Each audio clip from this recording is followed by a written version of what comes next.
ခုပြပြမှာတော့ present perfect နဲ့ passive နဲ့ဘာဖြစ်ဖြစ်လဲဆိုပြီးတော့ဒီသူတို့နှစ်ခုရဲ့ challenge ချက်ကိုပြပြပေးတော့မှာဖြစ်ပါတယ် present perfect ဆို HASS HAVE have plus plus 3နော် passive နဲ့ဆိုတာကျတော့ but 2ပေါ့နော်နှစ်ခုလုံးอ่ะဆိုရှင် we'll talk about the past but we use them in different situation let's see how ဆိုနှစ်ခုလုံးอ่ะเนาะအတိတ်အကြောင်းဒါပေမဲ့ဒီနှစ်ခုရဲ့ challenge ချက်ကဘာဘယ်လိုလဲဆိုတာပေါ့နော်okay let's see how ကြည့်ကြရအောင်နော်present perfect ဆို connect the past with the present ဆိုအတိတ်မှာဖြစ်ခဲ့တဲ့ဟာပဲဒါပေမဲ့အတိတ်မှာဖြစ်ခဲ့တဲ့ဟာခု present မှာပါ connect ဖြစ်ချိတ်ဆက်မှုရှိတယ်နော်one two we use is ဘယ်လိုသုံးလဲဆို action that started in the past and continue action ပေါ့ကိုလုံးနေတဲ့ action တွေ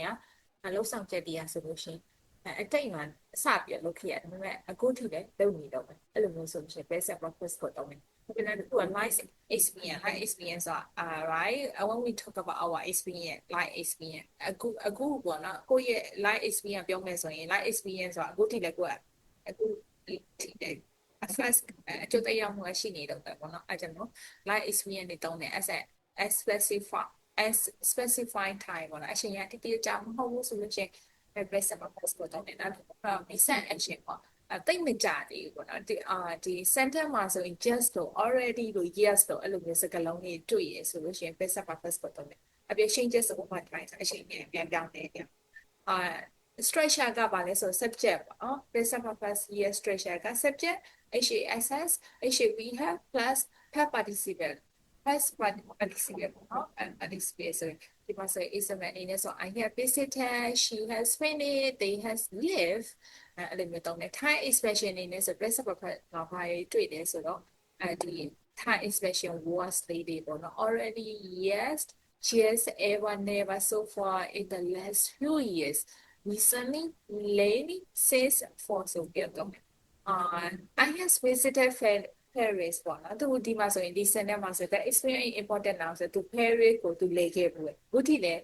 လေခဲ့ဘူးဆိုတဲ့ life experience ကအကျိုးတရားမျိုးပဲဆိုချင်တယ် present perfect ကိုတောင်းတယ်နောက်တစ်ခုတော့ she has studied Chinese for 3 years ဆိုသူတရုတ်စာသူမတရုတ်စာကို3နှစ်တောင်လေ့လာဘူးအဲ့ဒီ3နှစ်တောင်လေ့လာဘူးအခုထိလည်းသူက stay study လေ့လာနေတယ်အဲ့လို social present perfect ကိုတောင်းတယ်နောက်တစ်ခုက I have just finished my coffee ဆိုသူ့ရဲ့ coffee အခုလေးတင်တောက်လို့ပြီးပါသိမကြတယ်once again ဟိုပါဒီအချိန်က it's have a short time ago သိမကြသေးခင်အချိန်ကနေဖြုတ်အားဆိုလို့ရှိရင်ဖြုတ်အားလားဆိုလို့ရှိရင်ဒီက present perfect ကိုthey has never been used to Japan ပေါ့နော်သူတို့ Japan ကိုဘီတော့မှမရောက်ဘူးအခုထိတောင်မရောက်ဘူးဒီ Japan ကိုတည်တာအဲ့လိုမျိုးဆိုရှင်ဒီက never ဆိုတော့ word နဲ့ဒီ Thai expression was ပေါ့နော် they has never been used to Japan ဆိုပြီးတော့တောင်းတယ်နောက်တစ်ခုက passive ပဲဆိုတာ talk about a finished time in the past အထိတ်မှာပြီးသွားတယ် finish time ပေါ့ it's say talk about the finished time in the past we need to use a passive ပဲ part 2ကိုတောင်းတယ်ပေါ့နော်အထိတ်မှာပြီးခဲ့တဲ့အချိန်တစ်ခုကိုပြောမယ်ဆိုလို့ရှိရင် passive ကိုတောင်းတယ် one two we use is of the documents of action that's happened and finished in the past a specific time in the past အထိမှာအချိန်ပြပုံနေပါဘယ်လိုလဲဆိုတော့ yesterday မနေ့က last years ပြီးခဲ့တဲ့နှစ်က in 2000 and right now we are in 2026 right အခုဆိုရင်2026တောင်ရောက်နေဆို2010တော့ဖြစ်ခဲ့တဲ့ဟာဆို2010ဆိုတာအတိတ်မှာပြီးသွားပြီ past experience finite time a series of past events ပေါ့နော်အဲ့လိုမျိုးဆို maybe Olympic game right Olympic game ဆိုရင်ပြီးသွားအဲ့လိုမျိုး itoka solution ဆိုပြီးအဲ့လို a series of past event တွေပြောမယ်ဆိုအပြ past about the past အထိတ်မှာပေါ့နော်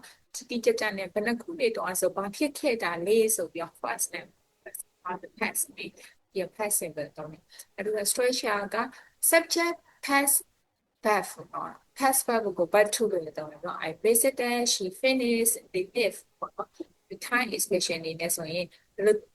စကားလုံးတွေတွေ့ရလဲဆိုတော့ yesterday is last week last years in 2010 when I was a shy ဆိုတာအခုဆိုရင်သူကကလေးမဟုတ်တော့လေအတိတ်မှာ finish ကလေးဘဝ is already finished ပြီးသွားပြီပေါ့နော် solution once I was a shy and 2 day ago ဆိုတာ 2 day ago ဆိုတာလေ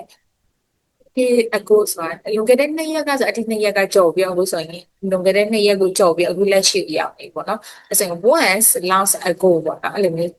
time especially once တွေတွေ့တယ်ဆိုလို့ရှိရင် passive ပဲတောင်းတယ် I visited Paris last year ဆိုတော့သူ Paris ကိုပြီးခဲ့တဲ့နှစ်တည်းကသူလေ့လာခဲ့အဲ့ဒီကဆို it have a specific time and place Paris ကိုဒီနှစ်တော့ဒီသွားပြီးသွားတယ်အလေတော့ပြီးသွားပြီပေါ့အဲ့လိုမျိုးစပြီးသွားပြီတဲ့အတွက် passive ပဲတောင်းတယ်အဲ့ဒါက she studied in 2002ဆိုတော့အဲ့ဒီ2002ပြရသူကလေးလာတဲ့အချိန်ကြီးပြကြကြနေပေါ့နော်အခုဆိုရင်2016တော့ရောက်နေလားလည်းမျိုးဆို she studied shining in 2022ဆိုရင် passive ပဲတောင်းတယ် I finished my coffee an hour ago ဆိုတော့ဒီနေ့တနာရသူ coffee တောက်လို့ပြီးသွားအဲ့လိုမျိုးဆိုလို့ရှိရင်ပြီးသွားရင်နော် coffee တောက်ရှင်က rotate ပြီးသွားရင်ဆိုလို့ရှိရင်ဒီက passive ပဲတောင်းတယ်နောက်တစ်ခုက they went to Japan in 2019အဲ့ဒီ Japan ကိုသူတို့လေခဲ့2019ပြန်နေလေခဲ့ဆိုရင်လည်းဒီ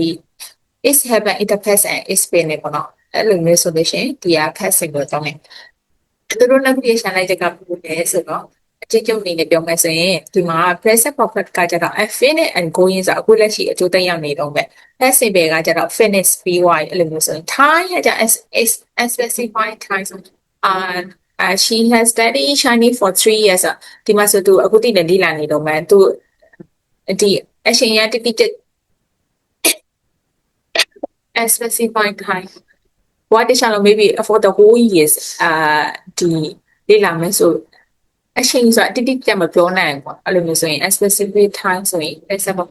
that passive specific time they don't really when we talk about in the past it have already finished right အတိတ်မှာပြီးသွားပြီ don't ကခုနှစ်နဲ့တိတိကျကျ specific time ကိုပြောမယ်ဆိုရင် flexible ဟုတ်တယ် when I was in Shine when I was in 17 research ကကြတော့ offer important now ဆိုအခုထိလည်းအကျိုးသက်ရောက်နေတော့အဲ့ဒီ research ကအဲ့ဒီ research ပဲဆက်ပုံပဲပေါ့တယ်သူက passive တွေကကျတော့အခုတော့သူကလုတ်ပြီးသွားပြီအတိတ်မှာပြီးသွားပြီအခုထိတော့အကျိုးသက်ရောက်မှုမရှိတော့ဘူးအဲ့လိုမျိုးဆိုရှင် passive ပဲပေါ့တယ်နောက်တစ်ခုက connection for now အခုထိ present မှာအကျိုးသက်ရောက်မှုရှိရဆိုလို့ရှင် passive ပုံကိုတောင်းတယ် present မှာအကျိုးသက်ရောက်မှုမရှိတော့ဘူးလုံးဝ already finished in the past ဆိုလို့ရှင် passive ပဲတောင်းတယ်ဒီအလေးနားလည်မယ်လို့ဟုတ်ပြောရပါတယ်ကျေးဇူးပါ